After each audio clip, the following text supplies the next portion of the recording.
Hey guys, welcome back to my YouTube channel. So friends, जैसा कि आप सबको पता है कि केवीएस एनवीएस का टीयर 2 का एग्ज़ाम पीजीटी का 29 मार्च को होना है। और आप सबको ये भी पता है कि मैं शॉर्ट लिस्टेड हूँ टीयर 2 देने के लिए पीजीटी बायो से।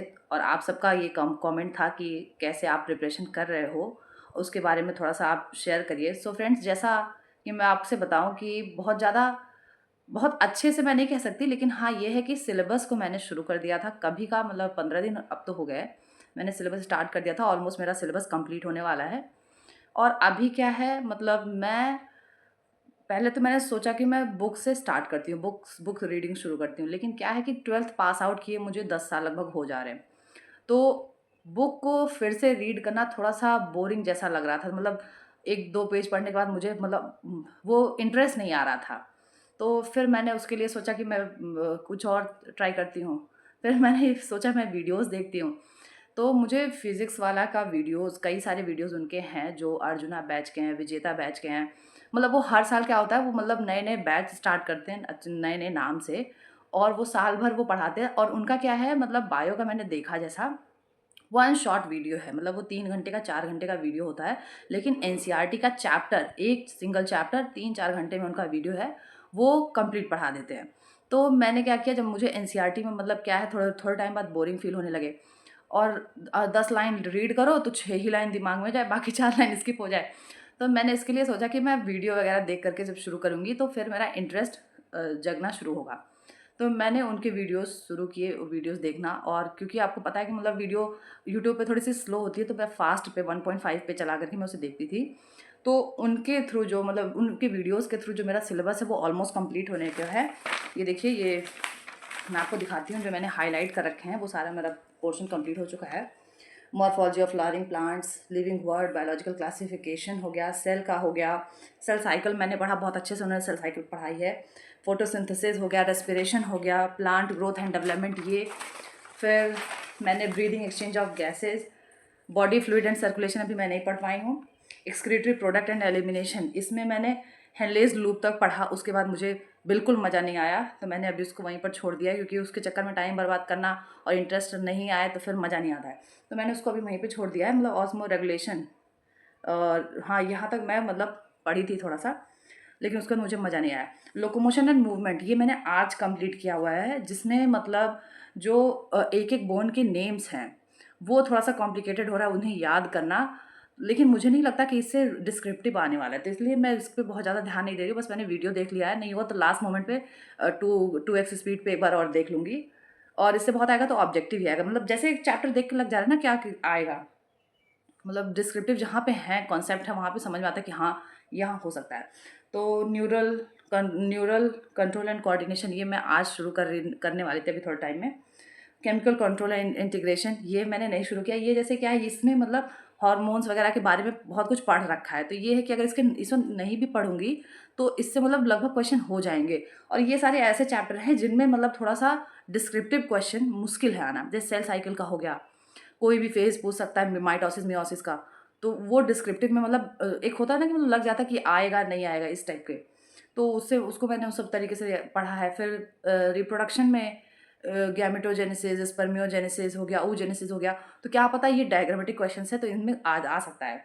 फिर C3 साइकिल, C4 साइकिल, और ये सब जैसे इनमें क्या है कि मतलब पूरी साइकिल को एक्सप्लेन करो, डायग्राम दो। जैसे 4 नंबर का क्वेश्चन है, तो ये मान के चलते हैं कि मतलब 200 वर्ड अप्रॉक्स, मतलब 150-200 वर्ड्स हमें लिखने होंगे 4 नंबर में। तो यहाँ पे जैसे क्या है, वो जो ऐसे टॉपिक है जहाँ पे ऑब्जेक्टिव बन सकता है, और जहाँ पे वन वर्ड टाइप के आंसर्स हैं, वो वहाँ मुझे जैसा तक लगता है कि मतलब वहाँ से यही बनेगा, मतलब ऐसे ही क्वेश्चन बनेगा ऑब्जेक्टिव। लेकिन जो जो कॉन्सेप्ट है, जो वो सारा मुझे लगता है बनना चाहिए 4 नंबर में। लेकिन पेपर पहली बार है, तो ना आपको पता है ना मुझे ही पता है। तो sexual reproduction in flowering plants, ये मैंने कंप्लीट किया हुआ है। ह्यूमन रिप्रोडक्शन मैंने पढ़ा, रिप्रोडक्टिव हेल्थ मैंने पढ़ा, principle of inheritance and variation.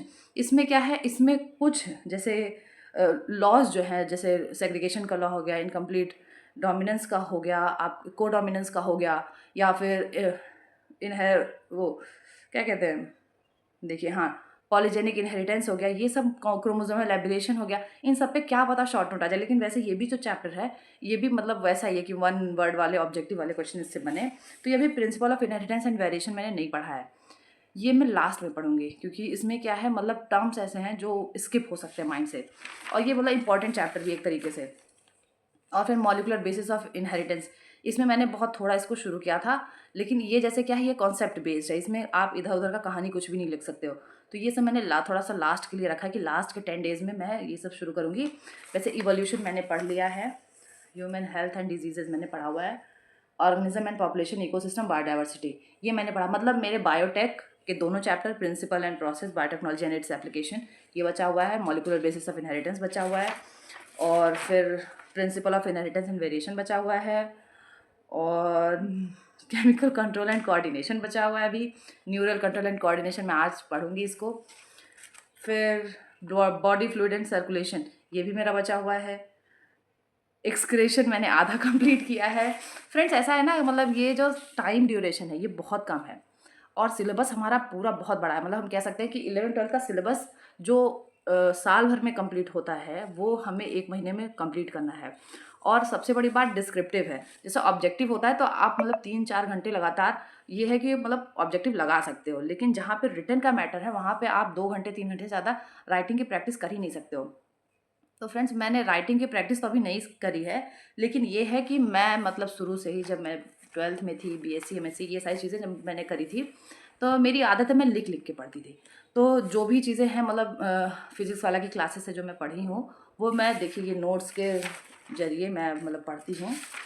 मैं पूरा प्रॉपर नोट्स बनाती हूँ। मतलब नोट्स ये है कि मतलब बहुत कलरफुल नोट्स मेरे नहीं हैं, क्योंकि कलर्ड पेन लेने का मुझे टाइम नहीं मिलता है कि कलरफुल पेन लेकर के बैठूँ और मतलब फिर पढ़ूँ उसको। ये है कि सिंगल कलर के ही पेन से मैंने मतलब लिख लिख करके मैं पढ़ती हूँ। ये देखिए ये C3 साइकिल है, ये सब मैं पढ़ रही थी। तो कहने का मतलब ये है कि ये सारी चीज़ें जो हैं ये मैंने थोड़ा सा लिख करके मैं पढ़ी हूँ, लेकिन अभी मैं सिर्फ एक बार पढ़ी हूँ, और एक बार इतना कुछ मतलब जो 4-5-6 चैप्टर मेरे बचे हुए हैं उसको छोड़ के जो भी मैंने पढ़ा वो अब पूरा मैसी हो चुका है। लेकिन ये है कि लिख के मैंने पढ़ा है अभी, अब से लेके 15 डेज़ हैं, और अब आगे ऑब्जेक्टिव का मतलब ये जो मैंने पढ़ा है इस पे ऑब्जेक्टिव जो भी होंगे मतलब वो देखा जाएगा।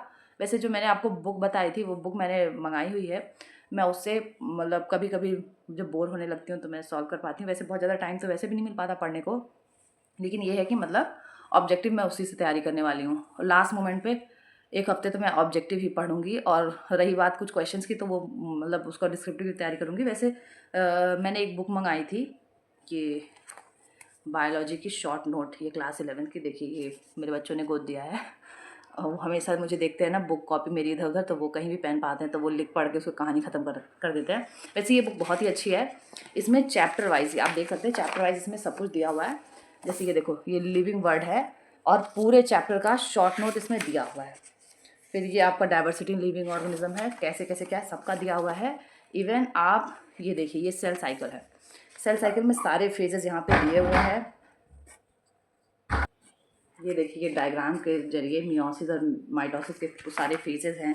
ये देखिए आप ये ऑक्सीजन डिसोसिएशन कर्व और ये सारी चीज़ें मतलब यहाँ पे दी हुई हैं। ये C3C4 pathway hatch and slag model ये सब है। तो जैसे क्रैंज एनाटॉमी हो गई, हैच एंड स्लैग पाथवे हो गया, क्रेब्स साइकिल हो गया, ग्लाइकोलिसिस हो गया, तो ये सब इंपॉर्टेंट में मुझे जहाँ तक लगता है कि ये सब 4 नंबर में आने चाहिए डिस्क्रिप्टिव में।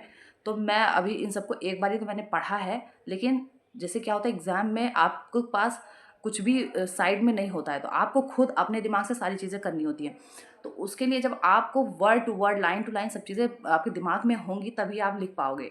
तो वो वाली प्रैक्टिस तभी मेरी बाकी ही है। बट ये है कि सिलेबस को मैंने लगभग एक बारी नज़रों से अपने देखा है। अब आगे जो है मैं रिटन के लिए तैयारी करूँगी। रिटन में मैं सोच रही हूँ कि मैं एनसीईआरटी की एक्सरसाइजेज जो भी हैं उसे सॉल्व करूँ अब से। तो क्या पता मतलब एनसीईआरटी की एक्सरसाइजेज सॉल्व करने से ये हो जाएगा कि मेरा डिस्क्रिप्टिव पे थोड़ा सा कमांड बन जाएगा। लेकिन अब ये कहिए कि एनसीईआरटी की पूरी बुक का कंटेंट एग्जामिनेशन हॉल में कॉपी पे उतारना ये बहुत बड़ी बात है, क्योंकि वहाँ स्ट्रेस होता है एग्ज़ाम का, और टाइम ड्यूरेशन भी है। फिर हर किसी का पेपर कैसा हो रहा है, क्या हो रहा है, वो सारी चीज़ें मैटर करती हैं। तो ये जैसे ये जो बुक है 11-12 की, ये बहुत अच्छी बुक है। मतलब कम समय में आप अगर चाहें तो 1-2 दिन में ये पूरा सिलेबस आप मतलब कवर कर सकते हैं। लेकिन ये तभी आप कर पाएँगे जब आपने एक बार इस सिलेबस को पढ़ा हुआ है। अगर आप पढ़े हैं तो ये आपके समझ में आएगी, अदरवाइज़ लगेगा कि मतलब कहाँ से उठा के कहाँ से कंटेंट दे दिया गया है। तो फ्रेंड्स, ये है मेरी स्ट्रैटेजी, ये है मेरी प्लानिंग। तो आप कैसे कर रहे हैं, आप भी कमेंट में ज़रूर बताएं। और मेरी स्ट्रैटेजी कैसी है, मेरी प्लानिंग कैसी है, वो आपको कैसा लगता है, क्या मेरा इससे कुछ होने होगा या नहीं, ये भी मेरे साथ शेयर करिए। Okay, thank you so much, bye bye.